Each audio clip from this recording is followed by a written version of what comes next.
The Russia-Ukraine war may now be heading toward a dangerous new phase after Moscow fired its nuclear-capable Oreshnik hypersonic missile at Kiev. Just days ago, Ukraine is now warning Belarus against entering this war.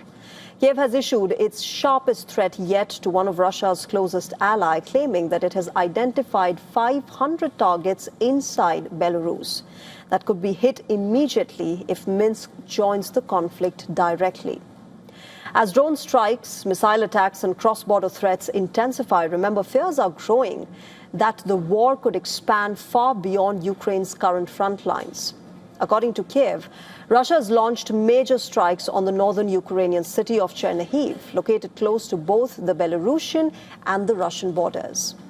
Around 15 explosions were reported across the city, with residential areas and infrastructure suffering damages.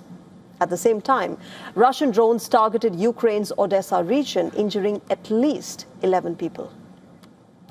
While Russian strikes in Zaporizhia wounded 15 people over the past 24 hours. Now, local authorities reported 6 more injuries in Dnipropetrovsk region.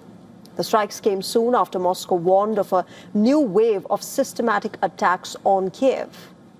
Russia warned that it could target Ukraine's decision-making centers, command posts and drone production facilities in the capital, and in fact called on foreigners and diplomats to leave Kiev.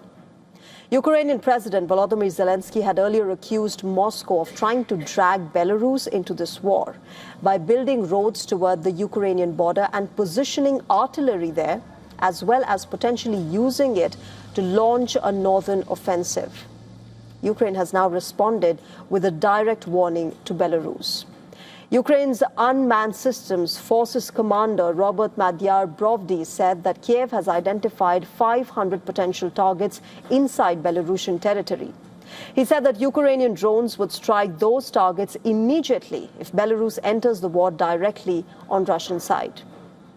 Russia, meanwhile, has passed a new law requiring major financial institutions, including the country's largest banks, to purchase and deploy drones for their own security and even shoot down Ukrainian drones independently.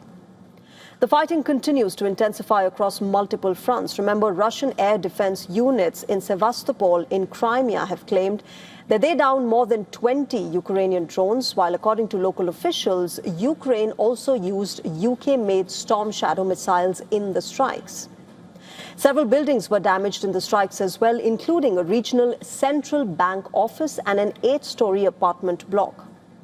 Sevastopol governor said that a missile hit the building of the central bank's southern department, setting its roof on fire and damaging nearby buildings. In the southern Russian city of Taganrog, the local mayor said that the 2 people were wounded after Russia intercepted a missile. Ukrainian strikes also once again hit the Tuapse municipality, where drone debris caused a fire at a sea terminal. Ukraine also released visuals of its troops allegedly shelling Russian dugouts with a self-propelled howitzer. Russia said that intercepted 3 Storm Shadow cruise missiles, 5 guided aerial bombs and 285 drones overnight. Moscow has claimed fresh gains on the battlefield as well. Russia's defense ministry said that its forces captured settlements in the Kharkiv and the Zaporizhia region. The war is now also raising new concerns inside NATO. Latvia has started strengthening anti-drone defenses along its borders with Russia and Belarus after several Ukrainian drones allegedly strayed into the Baltic airspace in recent weeks. The incidents have increased regional tensions at a time when questions are being raised about the future of American commitment to NATO's collective security. With Ukraine openly threatening strikes inside Belarus, Russia continuing to expand its missile and drone warfare, the war appears to be moving toward a far more dangerous and unpredictable stage.